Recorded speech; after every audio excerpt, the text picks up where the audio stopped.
Hello everyone, आप सभी का स्वागत है लोचन एकेडमी में। मैं नेहा भारद्वाज। चलिए शुरू करते हैं करंट अफेयर्स के आज के क्विज सीरीज को। चलिए पहला प्रश्न देखेंगे।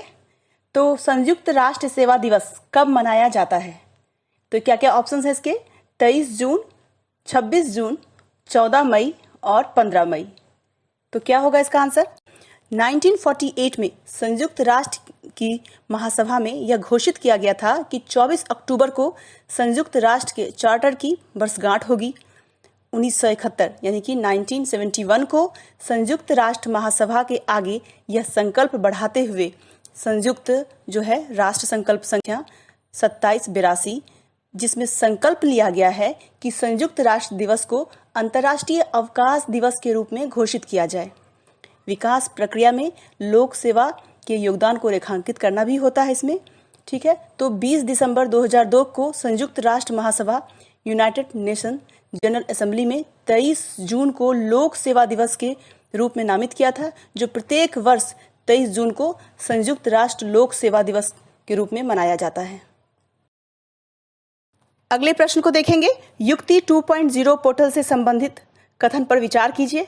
पहला कथन है, मानव संसाधन विकास मंत्रालय ने कोरोना वायरस की चुनौतियों के मद्देनजर यह वेब पोर्टल तैयार किया है। दूसरा है, यह पोर्टल उच्च शिक्षण संस्थाओं में छात्रों, शिक्षकों और शोधकर्ताओं को प्रौद्योगिकी और नवाचार के क्षेत्र में कार्य करने के लिए सहायता करेगा। तो उपरोक्त में से कौन सा कथन सत्य है? तो युक्ति को सबसे पहले समझेंगे कि क्या इसके बारे में थोड़ा विश्लेषण करेंगे कि युक्ति का फुल फॉर्म क्या होता है, पहले इसको जानेंगे। तो युक्ति का मतलब हुआ young India combating Covid with knowledge, technology and innovations. ठीक है, इसका मकसद वाणिज्यिक क्षमताओं से लैस तकनीकों को, स्टार्टअप से जुड़ी सूचनाओं को व्यवस्थित ढंग से एक जगह लाना है। यह कोविड-19 वैश्विक महामारी से जुड़े अहम विचारों की पहचान करने में भी मददगार है। साथ ही आत्मनिर्भर भारत की दिशा में भी यह कारगर साबित होगी। यह पोर्टल देश के नवाचार और अकादमिक संस्थाओं में उद्यमिता की संस्कृति को भी मजबूत करेगा। इस पोर्टल के माध्यम से स्टार्टअप को आगे बढ़ाने के लिए शिक्षाविदों के साथ साथ छात्र उद्यमियों को भी आगे बढ़ने में मदद मिलेगी। इससे सरकार को समस्याओं की पहचान करने, उचित नीतियां बनाने में भी सहायता मिलेगी। युक्ति को मार्केट प्लेस के रूप में पेश किया जाएगा, जहां पे क्या होगा कि खोजकर्ता जो होगा वो निवेशकों के साथ उसे जोड़ा जाएगा, ताकि व्यवसायीकरण के लिए एक नई प्रौद्योगिकी को आगे बढ़ाया जा सके। और साथ ही साथ केंद्रीय मानव संसाधन मंत्रालय द्वारा उच्च शिक्षा संस्थाओं के लिए युक्ति 2.0 प्लेटफॉर्म लॉन्च किया गया है। यानी कथन 1 और कथन 2 दोनों सत्य है। ठीक है, इसका आंसर यही होगा। अगला प्रश्न है, रेफरेंस वर्ष 2017 के लिए विश्व बैंक की पीपीपी रिपोर्ट जारी की गई है। भारत की परचेजिंग पावर पैरिटी पीपीपी कितनी है? तो ऑप्शंस क्या क्या है? $1 पर 20.65 रुपीस, $5 पर 20.65 रुपीस। तो इसका आंसर क्या होगा? सबसे पहले थोड़ा जो हमारा है परचेजिंग पावर पैरिटी, इस पर थोड़ा विश्लेषण करेंगे। तो इससे दुनिया भर की अर्थव्यवस्थाओं में जीवन यापन की लागत में अंतर को दिखाया गया है। वैश्विक स्तर पर 176 अर्थव्यवस्थाओं ने आईसीपी यानी इंटरनेशनल कंपैरिजन प्रोग्राम के 2017 साइकिल में भाग लिया। आईसीपी संयुक्त राष्ट्र सांख्यिकी आयोग की देखरेख में दुनिया भर में डेटा संग्रह की सबसे बड़ी पहल है। इसका मकसद जो है वह है पीपीपी यानी परचेजिंग पावर पैरिटी, जिसके आधार पर विभिन्न अर्थव्यवस्थाओं की गतिविधियों की तुलनात्मक आंकड़ा देना होता है। भारत में 1970 में इसकी स्थापना के बाद से लगभग सभी दौरों में भारत ने हिस्सा लिया था। सकल घरेलू उत्पाद जीडीपी के स्तर पर 2017 में भारतीय रुपया की पीपीपी प्रति अमेरिकी डॉलर 20.65 रुपये, यानी कि अमेरिका में कोई व्यक्ति $1 में जितनी वस्तु खरीदता है उसे भारत में पाने के लिए ₹20.65 खर्च करने पड़ेंगे। तो इसका सही आंसर क्या हो गया? $1 पर 20.65 रुपीस। ठीक है, जबकि इस समय जो एक्सचेंज रेट को अगर देखें तो $1 की कीमत 65.67 रुपीस है। तो इसका आंसर क्या हो गया? $1 पर 20.65 रुपीस। अगले प्रश्न पर चलेंगे।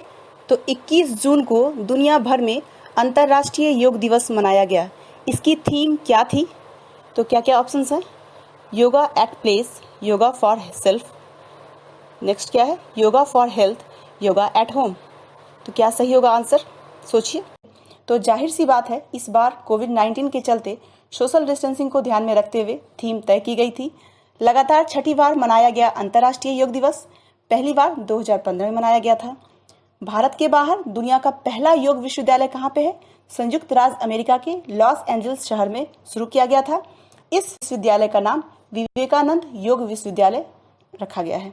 अंतर्राष्ट्रीय योग दिवस को 2014 में हुए यूएन महासभा के 69वें सत्र में मान्यता मिली थी और हर साल 21 जून को मनाने की सहमति भी हुई थी। इसके लिए महासभा ने रेजोल्यूशन 69/131 पारित कर अंतर्राष्ट्रीय योग दिवस को मान्यता दी थी। योग क्या है? तो संस्कृत भाषा से निकले योग शब्द का अर्थ होता है जोड़ना या एक साथ होना। यह मानव के शरीर और उसकी चेतना के एक होने का प्रतीक बतलाता है। योग का जन्म भारत में हुआ, जो कि एक प्राचीन शारीरिक, मानसिक और धार्मिक अभ्यास है। योग को और अधिक बढ़ावा देने के लिए आयुष मंत्रालय ने 2019 में कॉमन योगा प्रोटोकॉल जारी किया था। इसमें योग साधना में प्रसिद्ध अभ्यास, यम, नियम, आसन, प्राणायाम इत्यादि को शामिल किया गया था। 2020 योग दिवस का थीम था yoga for health, yoga at home. इसका सही उत्तर होगा। आगे के प्रश्न है, इंदिरा रसोई योजना निम्न में से किस राज्य में गरीबों और जरूरतमंदों के लिए शुरू की गई योजना है ये? तो क्या क्या ऑप्शंस दिए गए हैं? हरियाणा, राजस्थान, बिहार, उत्तर प्रदेश। तो इसके बारे में थोड़ा जानेंगे। तो इस योजना के द्वारा जितने भी जरूरतमंद व्यक्ति हैं उसको रियायती दरों पर दिन में 2 बार पौष्टिक भोजन प्रदान किया जाएगा। कोई भूखा ना सोए, हर एक जरूरतमंद व्यक्ति तक खाना पहुंचे, इस संकल्प को साकार करने की दिशा में गहलोत सरकार की अहम भूमिका है इसमें। इस योजना को बढ़ाने के लिए गैर सरकारी संगठनों की मदद ली जाएगी और सूचना प्रौद्योगिकी की सहायता से इसके कार्यकलाप को अधिक प्रभावी निगरानी से की जाएगी। तो कहाँ पे ये योजना शुरू की जा रही है? तो राजस्थान में। इसका आंसर क्या हो गया? राजस्थान।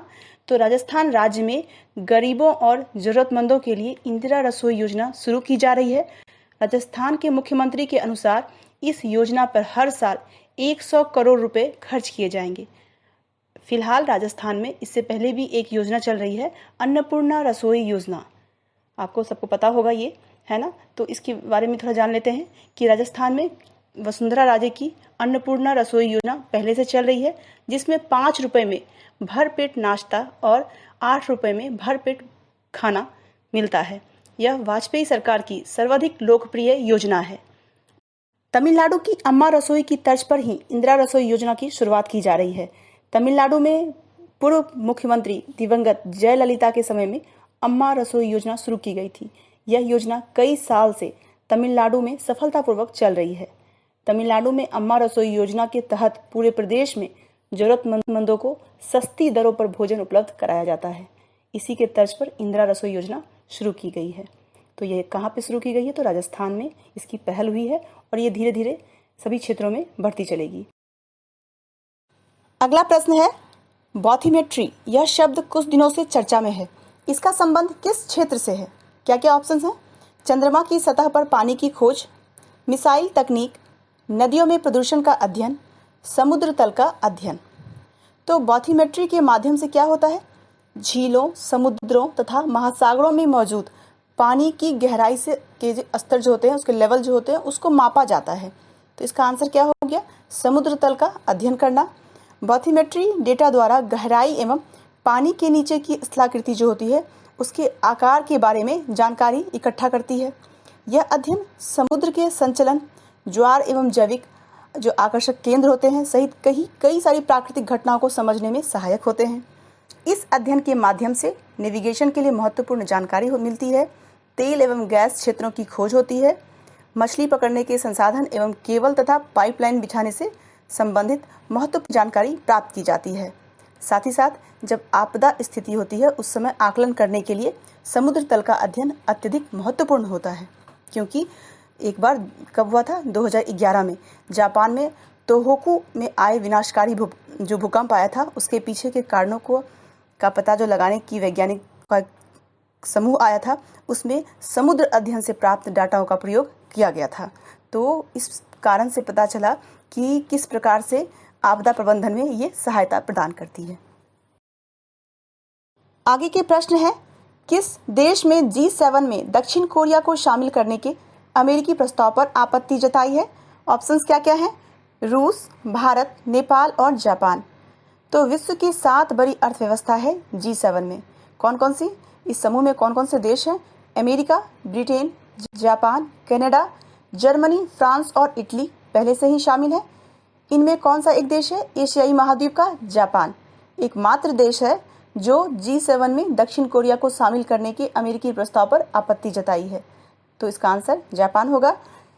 तो उसका क्या कहना है? उसका कहना है कि चीन और उत्तर कोरिया से संबंधित अहम मुद्दों पर दक्षिण कोरिया G7 के देशों से अलग राय रखता है।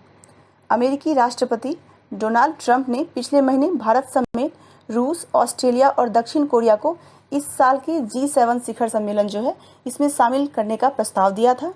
न्यू एजेंसी के मुताबिक इस विशेष दर्जे को जापान खोना नहीं चाहता है।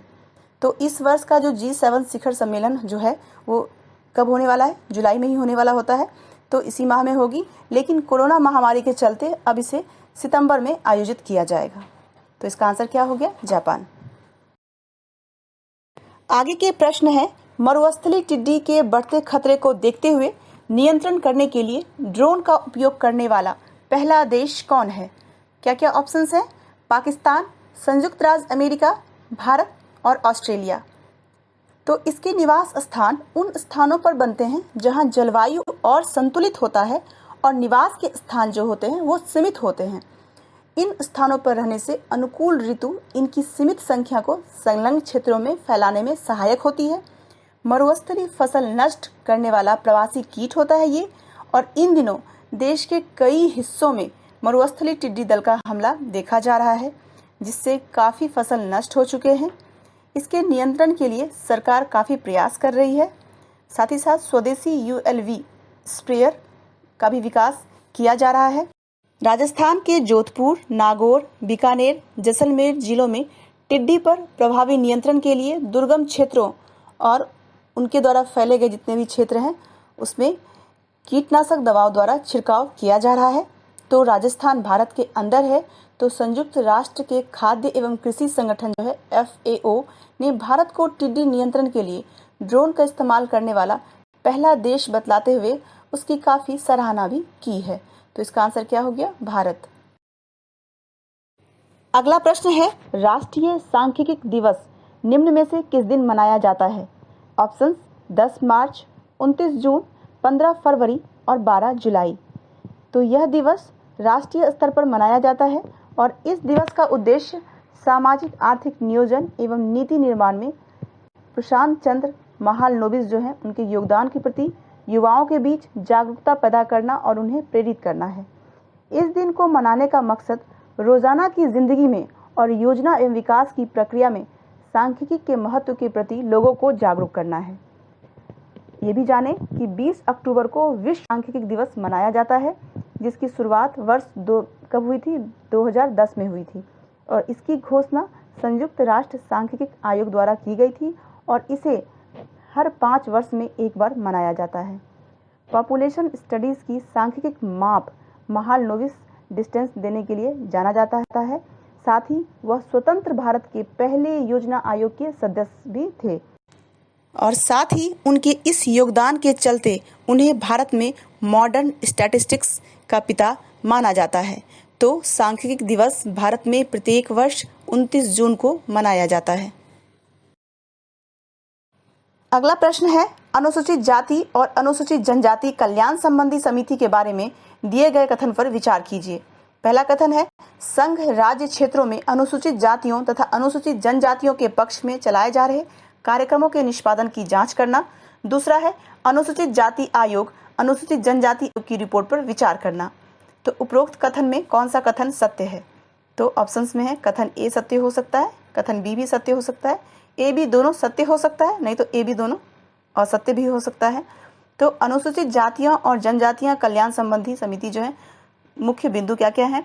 तो अनुसूचित जाति आयोग व अनुसूचित जनजाति आयोग की रिपोर्ट पर विचार करना, यह देखना कि केंद्र सरकार की सेवाओं तथा पदों में अनुसूचित जाति और जातियां जो हैं और जनजातियों को पर्याप्त प्रतिनिधित्व मिल रहा है या नहीं।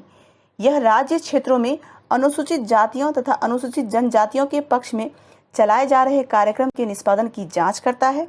साथ ही अनुसूचित जातियां तथा अनुसूचित जनजातियों के कल्याण संबंधी समिति में 30 सदस्य होते हैं, जिसमें से 20 सदस्य लोकसभा द्वारा प्रतिवर्ष अपने सदस्यों में से अनुपातिक प्रतिनिधित्व के सिद्धांत के अनुसार एकल संक्रमणीय मत द्वारा निर्वाचित किए जाते हैं और 10 सदस्य राज्यसभा के द्वारा अपने सदस्यों में से सीमित एवं संयोजित किए जाने के लिए निर्वाचित किए जाते हैं। तो इस प्रकार से इसके दोनों कथन सत्य हैं। तो इसका आंसर क्या होगा? ए और बी कथन सत्य है। तो ये थे आज के करंट अफेयर्स सीरीज के क्वेश्चन आंसर्स। ये आने वाले एग्जामिनेशन पॉइंट ऑफ व्यू से बहुत ही महत्वपूर्ण है। तो हमारे लोचन एकेडमी को लाइक करें, सब्सक्राइब करें और अपने फ्रेंड्स को भी शेयर करें। साथ ही डिस्क्रिप्शन में टेलीग्राम लिंक दिए गए हैं, जहां ज्वाइन करके इस क्वेश्चन आंसर्स जो क्विज हैं इसका PDF फाइल ले सकते हैं। तो आज के लिए इतना ही। Thank you.